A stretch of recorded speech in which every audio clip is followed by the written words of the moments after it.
e já passamos a palavra ao professor Pedro Mello.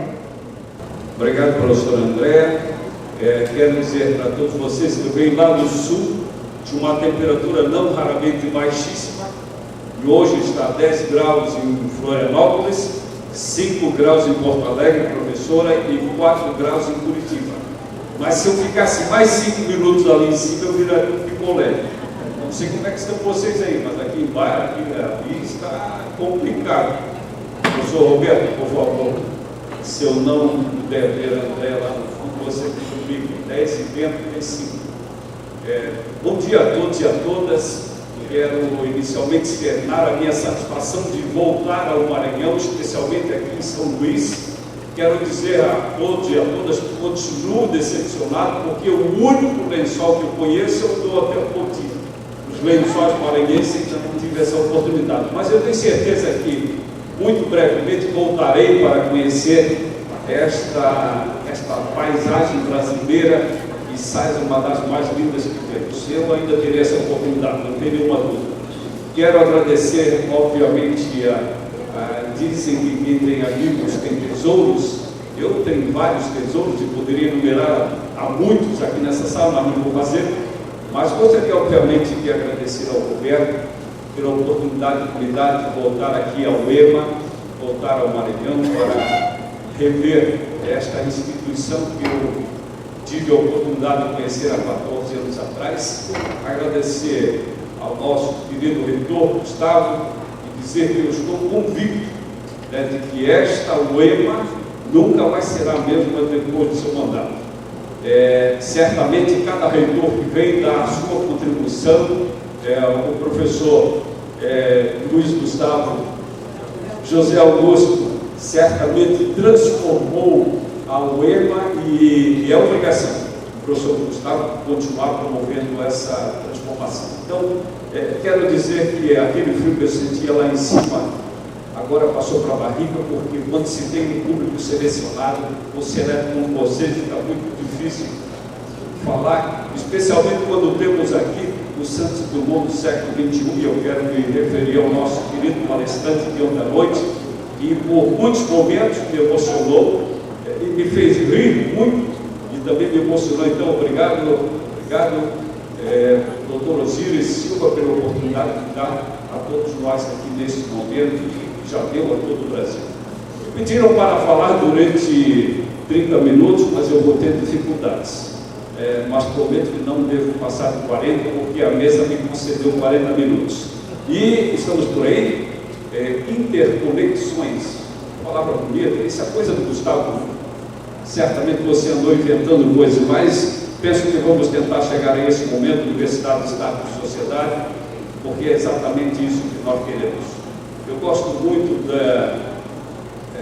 temos um argentino aqui, ontem eu vi um argentino, como é que está?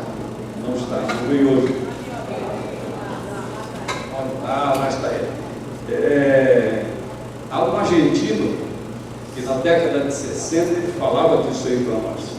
Preste bem atenção da importância, era o triângulo de sábado. Sábado nos dizia que teríamos que estar muito atentos a essa questão da universidade, do Estado e da sociedade aqui representada pelo segmento empresarial. Então, vamos ver. Falamos do Maranhão, falamos do Brasil. Obviamente que esse processo de mudança que nós esperamos ver no Brasil, certamente passa aqui pela UEMA, passa pelo Maranhão e passa por cada um de nós. Nós somos responsáveis pela mudança, portanto, não podemos esperar que alguém venha promover a mudança para nós. Nós temos que fazer a mudança e eu penso que é exatamente isso que estamos iniciando aqui neste momento, promovendo mudanças. Porque quando o professor Osíris fala, ele promove mudanças. Quando o professor Dácio fala, promove mudanças. Eu estou rogando a Deus que me permita promover alguma mudança em vocês, para que vocês possam continuar promovendo essa mudança no mundo. Então, temos aí grandes desafios. Na verdade, o nosso dia a dia é feito de desafios. Quem não tem um desafio quando levanta, certamente não tem uma vida que proporcione a felicidade. Eu penso que temos que ser desafiados todo dia, como dizem os etíopes, temos que correr todo dia mais do que o leão. Porque se não corremos mais do que ele, podemos virar comida. Então, vivemos nesse mundo, obviamente não vamos detalhar essa questão, apenas para situarmos que a UEMA, assim como o Maranhão, como o Brasil, está dentro deste universo. Estamos dentro do que Marco Antônio chamou de aldeia global. Fazemos parte deste universo sem fronteiras, portanto, o nosso competidor está aqui bem pertinho de nós, mas está ali na esquina, está ali na antiga fronteira, está ali na China, está em Taiwan, em qualquer parte do mundo. Então, um mundo sem fronteiras, esse mundo que nós chamamos de plano, certamente nós fazemos parte dele. Então, não podemos nos limitarmos a olhar para a realidade que temos aqui dentro da UEMA, ou dentro do Maranhão, do Brasil, mas certamente necessitamos estar inseridos nesse grande programa mundial. Todo mundo falava do efeito butterfly, falava-se recentemente da marolinha. Hoje nós sabemos que a marolinha se transformou numa grande tsunami, de certa forma poderá afetar a todos nós, direta ou indiretamente. Então, nós somos parte desse sistema e, portanto, temos que estar muito atentos ao que está ocorrendo lá fora. Eu diria que as tsunamis tecnológicas que o professor Osíris nos apresentava ontem, certamente nos afeta diretamente, aí não é mais nem diretamente. O que nós precisamos fazer é estar preparados para essa tsunami. Hoje pela manhã estava assistindo o jornal e tenho certeza que muitos de vocês também o fizeram. Falava-se do Japão depois da tsunami que o afetou alguns anos atrás. O país está praticamente reconstituído porque estava preparado para um ambiente como esse. Será que nós estamos preparados aqui no Maranhão? Será que a UEMA, o Gustavo, está preparado para essa tsunami que está cada vez mais avassaladora em todo o mundo? É uma questão que eu penso que nós vamos ter que responder. E perguntaria para cada um de vocês qual seria a alternativa para sobrevivermos num ambiente como esse. Eu diria que, mesmo sendo cooperativo, ele é altamente competitivo. Cada um de vocês poderia me dar uma resposta, 2, 3, quantas poderíamos ter ele resposta para cada situação aí apresentada. Eu tenho 3 soluções para o Brasil. 3. Professor Osíris, eu vou lhe dizer qual é a primeira alternativa para o Brasil. Educação. Exatamente o que o senhor falou. Começou e terminando falando da importância da educação. Eu teria uma segunda alternativa para o Brasil. E eu não vou nem ter muito tempo para pensar nessa segunda alternativa. Eu diria que é educação. E voltarei aqui, professor Gustavo. A terceira alternativa é educação. Nós temos que investir maciçamente em educação. Mas só a educação não dá. Então nós temos que fazer, além de profundos investimentos em educação, nós temos que trabalhar com a possibilidade também de investir em ciência e tecnologia. Não basta apenas ter educação. Penso que há que fazer uma complementação e certamente essa ciência e tecnologia que vai permitir a todos nós, os brasileiros, externar aquilo que temos de melhor, que é a criatividade, para transformar em inovação, para transformar esse nosso poder criativo em instituições como criou o professor Osíris. Desculpa, eu estou lhe chamando de professor o tempo todo, mas sei que na essência o senhor é o nosso grande professor. Então, por isso eu gosto de chamá-lo assim. Então, obviamente que o que nós esperamos a partir da inovação é aquilo que certamente está dentro de cada um de nós. A sustentabilidade econômica e social. É isso que nós queremos. Não vou tocar em cada um daqueles itens, certamente tomaria muito tempo do nosso bate-papo, mas essa é mais ou menos a realidade brasileira. Quer dizer, nós somos campeões de commodities. O professor Osíris falava ontem a respeito de quanto temos que entregar em commodities para receber em alta tecnologia. Talvez o celular que eu carregue ali no meu bolso, que está ali em cima da mesa, seja algo mais ou menos parecido com um container de soja que nós mandamos aí para modelo para outro país. Então, o valor agregado que está no produto hoje certamente precisa ser transferido para o nosso commodity, para que nós, além de sermos um grande campeão, ou além de sermos aquele país que no passado recente foi chamado de celeiro do mundo, possa efetivamente transformar-se nesse celeiro, mas certamente com muito valor agregado. Porque se não tivermos esse valor agregado, vamos continuar importando tecnologia e o que ganhamos certamente não dará para pagar tudo que precisamos. Então, esta é um pouco da realidade brasileira que nós todos conhecemos. Temos ainda uma pobreza extrema que, de certa forma, nos faz ter vergonha, muitas vezes, de nossa própria nação. É para isso que temos que trabalhar, é para isso que temos que, obviamente, pensar na ideia de desenvolvimento da educação, da ciência e da tecnologia. Este é o Brasil real, é o Brasil com os desafios que todos nós vimos todos os dias pela televisão.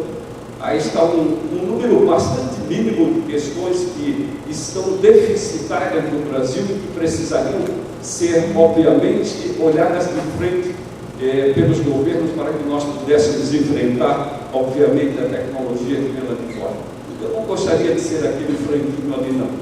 Certamente ele vai virar alimento de algum tigre. Aqui são representados os tigres asiáticos mesmo, mas se o Brasil não se preparar, se o Brasil não fizer esses investimentos adequados para a sua competitividade internacional, ele será mais ou menos aquilo que ali está representado.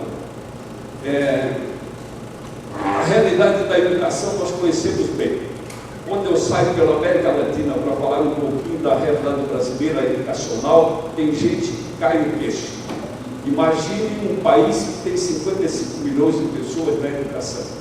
Muitos países latino-americanos não têm esse número de habitantes. Então, é uma coisa espetacular. Mas observemos que temos ali 97% das nossas crianças estão no ensino fundamental. Isso é maravilhoso, é lindo. E onde é que estão os outros 3%, 97%? Ou seja, daqueles 30 e tantos milhões de brasileirinhos e brasileirinhas que estão dentro da escola, existe um percentual enorme fora da escola. Se nós tivermos um só fora da escola, já estamos cometendo um crime. Agora imagine milhares deles fora da escola. Então, precisamos fazer luta ainda por essa parte da educação. Ensino médio estamos aí com 30%. Agora, a base na educação superior é o nosso foco, não mais de 15% dos jovens na idade entre 18 e 24 anos está na educação superior. Essa é a maior vergonha nacional, é a maior vergonha da América Latina. Nenhum outro país, o Cláudio Gama pode confirmar isso para mim, tem um percentual tão baixíssimo quanto esse. O Brasil realmente está, se chama assim, na rabeira da educação. E aí esses 15% não são nada. O problema são os 85% que estão fora. De 25 milhões de jovens brasileiros, olha só 15%, 2 milhões e tanto, quase 3 milhões, e os demais 20 e tantos milhões não têm acesso à educação superior. Portanto, precisamos fazer e fazer muito. Não vamos entrar em detalhes nesses outros números, porque são números que também, de certa forma, nos envergonham.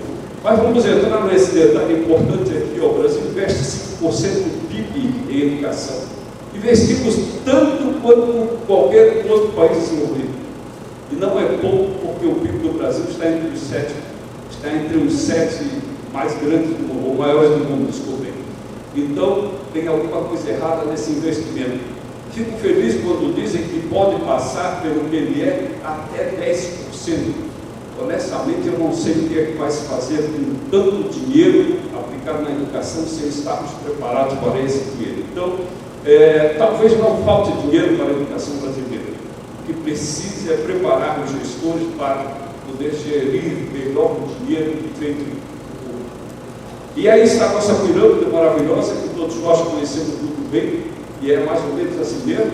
Começamos com um número de quase 38 milhões de crianças na educação infantil fundamental e terminamos lá em cima, com o doutorado com um percentual baixíssimo. Brasil já está entre os países que mais formam doutores na América Latina. O Brasil está formando hoje algo como 12 mil doutores por ano. É espetacular isso, gente. Está formando mais ou menos 45 mil mestres. E a expectativa é que passemos aí para pelo menos 25 mil doutores até 2024 e mais ou menos 60 mil mestres até o mesmo período.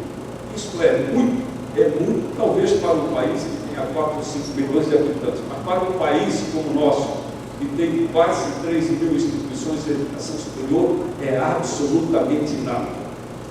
As universidades litorâneas estão cheias de doutores. Fico feliz pelo ABC, professor Dário, porque o ABC começou com 100% de doutores e vai continuar, obviamente, com 100% de doutores. Mas tenho certeza que a maioria das instituições que estão no interior deste país tem dificuldade de ter apenas um doutor, porque não tem doutor suficiente para cobrir toda a demanda nacional. Então, neste contexto, eu pergunto para vocês: quem é que poderá nos ajudar? Eu fiz esta brincadeira no México, e no México eles tinham uma resposta imediata. Quem é a pessoa que poderá nos ajudar aqui? Não pode mais, porque morreu.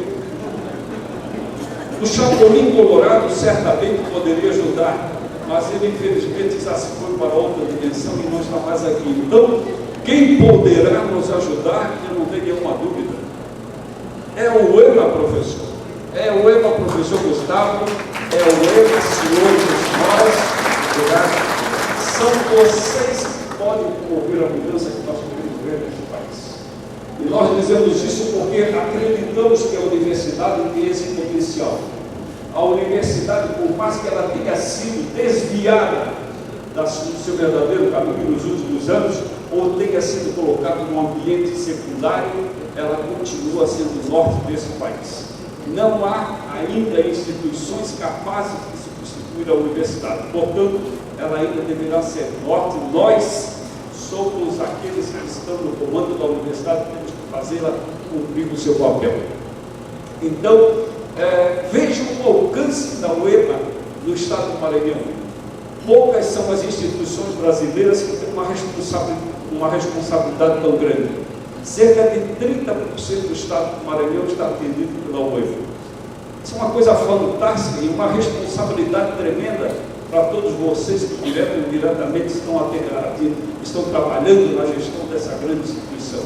Então, a responsabilidade certamente é de cada um. Não sei para onde aponto, de vez em quando não funciona. Então, esta universidade que nós temos é certamente uma universidade que requer uma construção permanente. É uma obra que nunca termina, e eu fico feliz de trabalhar numa instituição como essa, porque sempre tem alguma coisa nova para se fazer. A universidade que eu conhecia 37 anos atrás, quando ainda era muito jovem, entrei para iniciar a minha carreira, ela continuou com os mesmos problemas e criou outros durante esse período. Portanto, temos um encargo muito grande em manter esse processo de construção. Nós temos aí, a universidade normalmente é feita de 3 pilares. Todos nós conhecemos os 3 pilares da universidade: ensino, pesquisa e extensão. Eu acrescento sempre, professor Gustavo, a ideia da gestão. Eu não consigo ver a universidade desenvolvendo ensino, pesquisa e extensão se ela não tiver uma gestão sólida, preparada e, sobretudo, profissionalizada. É esta universidade com 4 pés que eu um dia espero ver na minha vida. Tenho trabalhado nos últimos 20 e tantos anos na área de gestão, justamente para evitar esse desequilíbrio que se criou na universidade durante tantos anos. Não há como gerir ensino, pesquisa e extensão se não tivermos profissionais muito bem preparados. Então, se nós formos avaliar a questão do ensino, já entramos com talvez o pior problema da universidade. Quando nós encontramos aí o distanciamento existente entre a realidade que praticamos dentro das nossas salas de aula e a realidade do mercado, já há um fosso. Nós já estamos aí com um distanciamento tremendo e não sabemos exatamente o que fazer. Sabemos disso desde sempre. A universidade sempre esteve distanciada ou dissociada da realidade, sobretudo a empresarial. E não sei o quanto temos feito. É claro que eu me preocupo que a universidade seja como um navio ou como um barco jogado no oceano para um lado ou para o outro, de acordo com o mercado. Claro que me preocupo e penso que a universidade não pode assumir esse papel de ser jogado pelo mercado para um lado e pelo outro. Mas, obviamente, que ela tem que olhar para esse ambiente sob pena de cometer uma irresponsabilidade. Então, na área de pesquisa, a realidade brasileira talvez seja mais amarga ainda do que o ensino. Eu não quero aqui só traçar um quadro pessimista da realidade brasileira, porque a professora Brana poderá me contestar a qualquer momento. Quem sabe na sua fala, logo no final da tarde, ela diga assim: o Pedro Melo vem lá de Santa Catarina para dizer coisas aqui que não são reais. É a minha percepção, professora. Portanto, eu aceito até o debate com a senhora. Mas é mais ou menos isso que nós temos aqui no Brasil. O Brasil não está muito mal quando nos comparamos com os pequenos. Quando nós vemos que os Estados Unidos detêm quase 38% da pesquisa, e aí vai a Inglaterra, a Alemanha, a França, a China avançando violentamente, aí nós percebemos que 2,5%, 3% não é absolutamente nada nesse universo. Eu penso que temos feito muito nos últimos anos, tanto o CAPES como o CNPq têm feito um trabalho extraordinário, os sistemas de pós-graduação têm dado sua contribuição, mas ainda estamos muito longe da realidade que nós queremos ter. Então, essa é mais ou menos um pouquinho da realidade brasileira, e aqui eu trouxe só um dado para dizer o quanto estamos distantes daquilo que queremos, que é a pesquisa. Imagine que as 10 principais universidades brasileiras, mais ou menos 50% da pesquisa é feita por 2 instituições paulistas. Isso é um orgulho para o Brasil ter instituições de tão alto nível de excelência. Só que nós somos mais de 200 universidades e, portanto, há alguma coisa errada acontecendo entre essas instituições. Bom, eu entendo que temos desafios.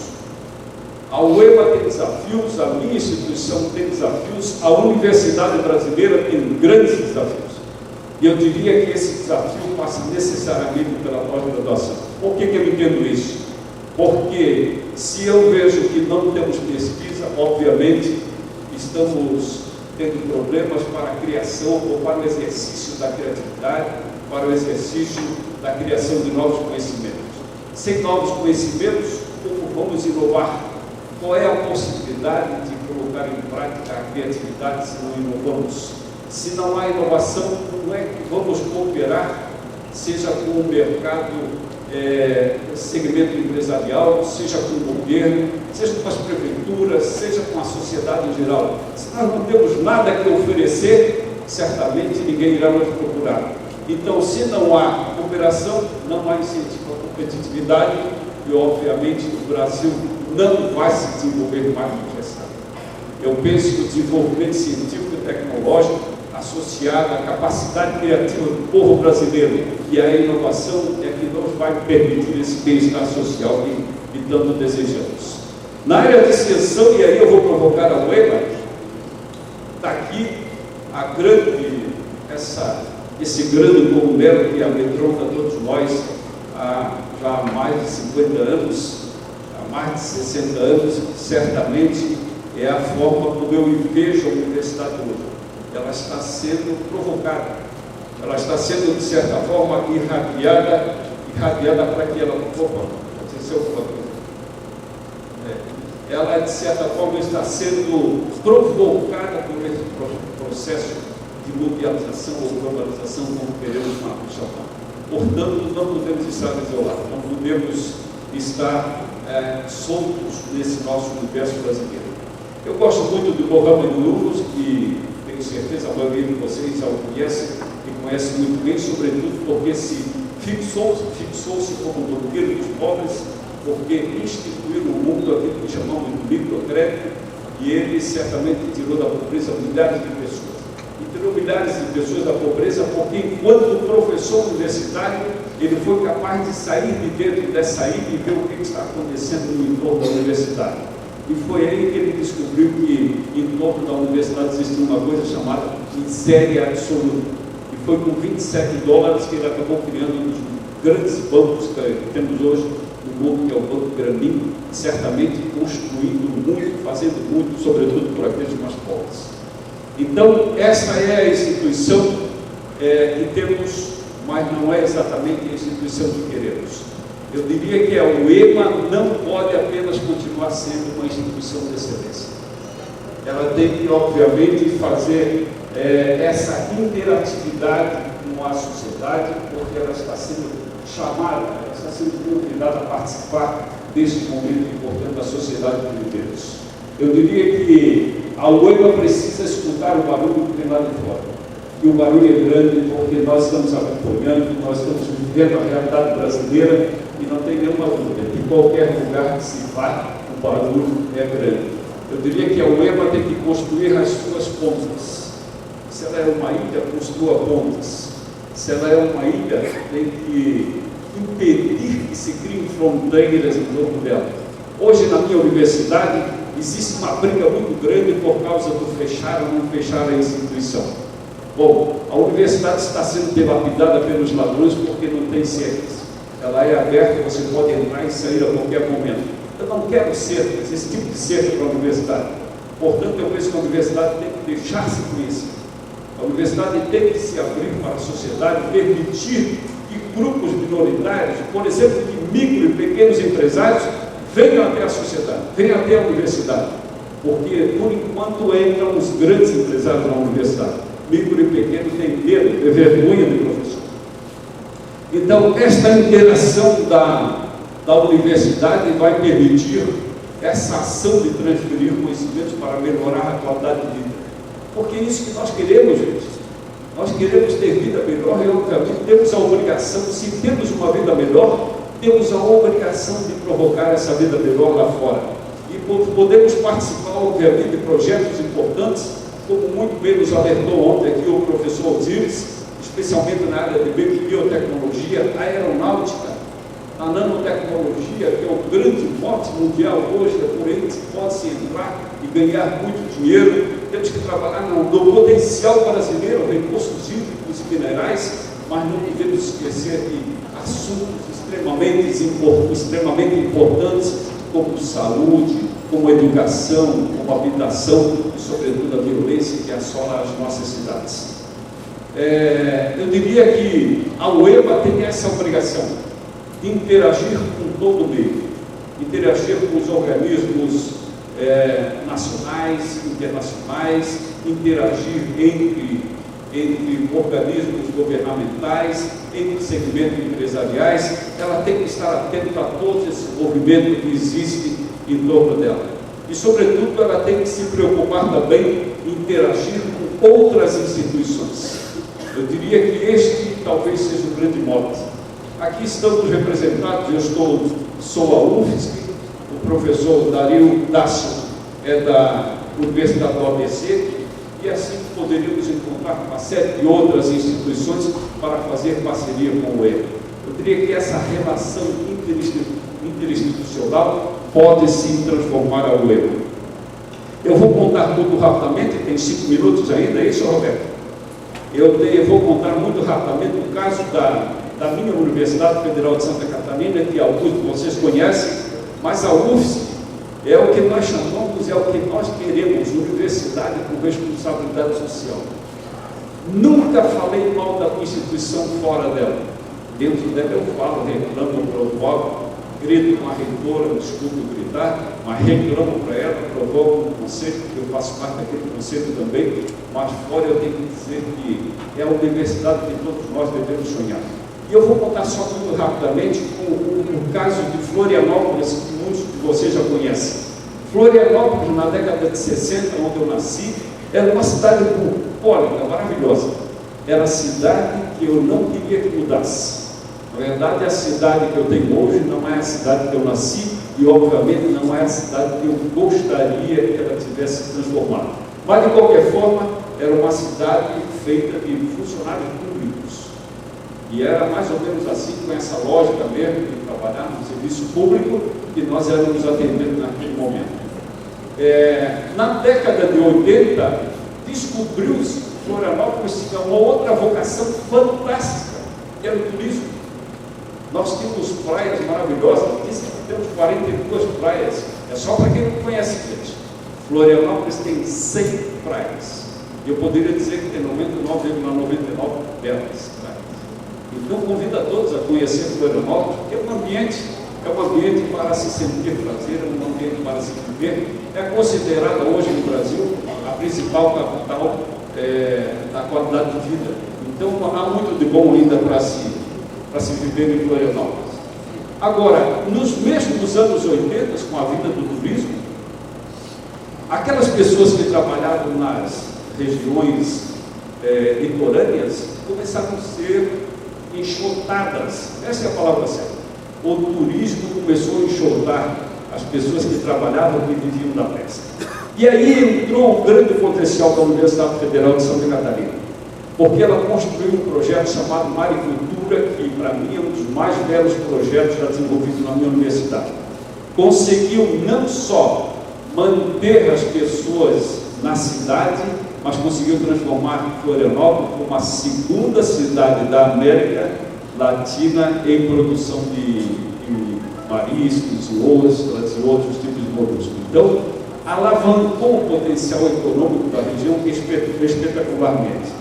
E a UFSC, obviamente, a produção de conhecimento feito na UFSC entre os anos 80 e 90, certamente conseguiram fazer essa transformação acontecer na sociedade catarinense e certamente contribuiu também com indústrias brasileiras. Hoje, Florianópolis não é mais só a capital do turismo, não é só mais a Ilha da Magia. Florianópolis hoje já desponta como a cidade da inovação. Cidade da inovação porque lá teve uma universidade que ajudou a construir esse desenvolvimento científico e tecnológico, ajudou a construir as incubadoras que foram modelos para o Brasil, as primeiras incubadoras brasileiras foram criadas em Florianópolis, e hoje nós temos lá sendo desenvolvido o Silicon Valley brasileiro, que é o Sapiens Park.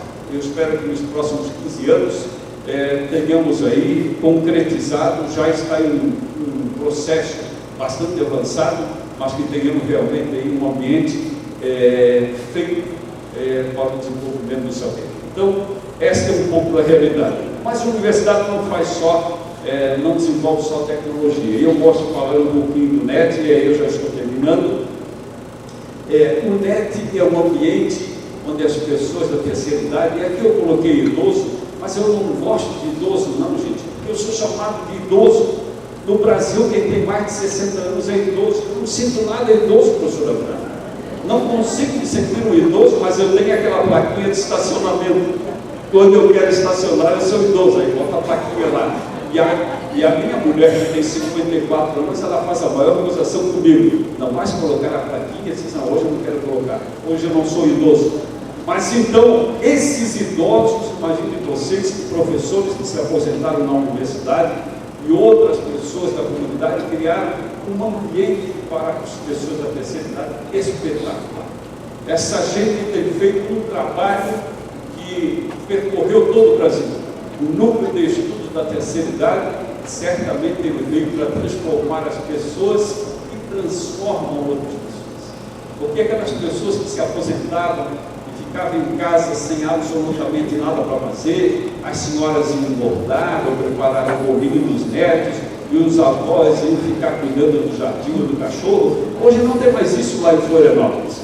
Hoje, quem tem mais de 60 anos está aposentado, tem a oportunidade de colocar mãos à obra, ou cérebros à obra, porque é isso que nós precisamos dar. Então, essas pessoas, elas trabalham nos hospitais, elas fazem arte, eles desenvolvem cultura. Então, o núcleo de estudo de terceira idade, eu diria que é o grande mote da Universidade Federal de Santa Catarina. Conheçam, porque eu tenho certeza absoluta que se todas as universidades brasileiras desenvolvessem um projeto como esse, nós seríamos outra cidade.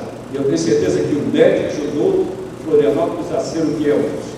Então, só para finalizar agora mesmo, eu não vou entrar nesse detalhe, porque eu descobri nesses 2 dias que eu estou aqui, que ao invés de eu vir falar de gestão, eu deveria vir aprender gestão.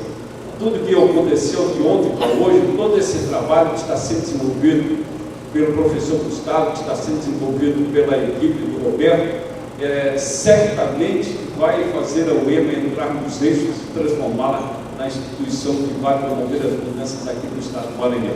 Então, obviamente, conhecemos bem a instituição universitária, e a instituição universitária nós conhecemos essa aqui mesmo, complexa, sobretudo pesada. Eu diria que hoje a instituição universitária é o elefante branco brasileiro. E é o elefante branco brasileiro por uma série de questões que nós conhecemos muito bem, sobretudo por essa questão de poderes paralelos e fragmentados. E aqui nós falávamos de uma instituição que não tem departamento, não é, professor?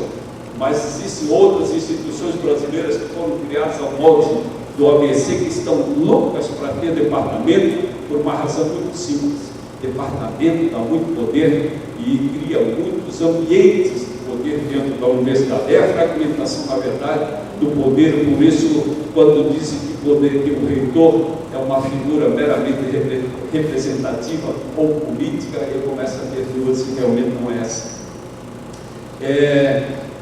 Olha que interessante, na década de 60, Simon já dizia que as instituições universitárias formam profissionais, olha aqui, ó, mas são dirigidas por amadores. Não aqui nessa instituição, já pude perceber com muita clareza, já pude vivenciar outro momento da UEMA, não tem nenhuma dúvida que as pessoas que aqui estão preparadas e, sobretudo, estão preparando pessoas para essa profissionalização que nós temos dentro da universidade. Então, o que nós temos aqui, conhecemos bem, não aqui na UEMA, mas em muitas instituições brasileiras. Excelentes acadêmicos inexperientes. É aquele negócio de você tem um físico maravilhoso, você não tem um engenheiro espetacular, que é PQ, faz 1000 pesquisas, de repente alguém diz assim, esse cara é muito bom, vamos tirá-lo aí da pesquisa e vamos trazê-lo para a gestão. E de repente descobrimos que ele deixa de ser pesquisador e passa a ser um péssimo administrador. Então não é isso que queremos. Obviamente que isso tem que ser repensado. O que temos que fazer, sabendo muito bem, é repensar o modelo que foi colocado na instituição universitária na década de 60 e que perdura até hoje. Eu penso que temos que refletir, temos que, obviamente, repensar esse modelo. A universidade que queremos, eu diria que é assim, é uma universidade que seja interligada, sobretudo uma universidade que tenha capacidade de comunicar, que o dirigente tenha a capacidade de conhecer os outros dirigentes da sua própria instituição, que as instituições que estão dentro dessa grande instituição possam, sobretudo, interagir, possam se comunicar e, sobretudo, se conhecer. Isso pode ser uma utopia, mas é um sonho que eu tenho para a universidade. E aí, finalizando mesmo, eu diria que a UEMA tem essa obrigação, como tem toda a universidade brasileira. Eu diria que antes de formar profissionais, antes de formar cidadão, a universidade tem que ter consciência do seu compromisso social. Ela tem que estar atenta à realidade que está no seu entorno, portanto, eu diria que ela é responsável pela mudança. E aí eu cito antes, seja você mesma a revolução ou a mudança que quer ver no mundo. Eu diria que cada um de nós tem que ser essa mudança, cada um de nós tem que promover essa mudança, cada um de nós é responsável por essa mudança. Então, seja você também essa mudança.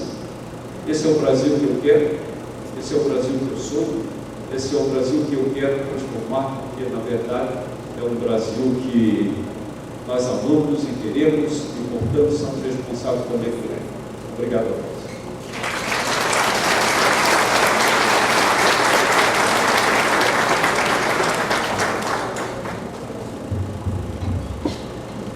Agradecemos ao Pedro Melo.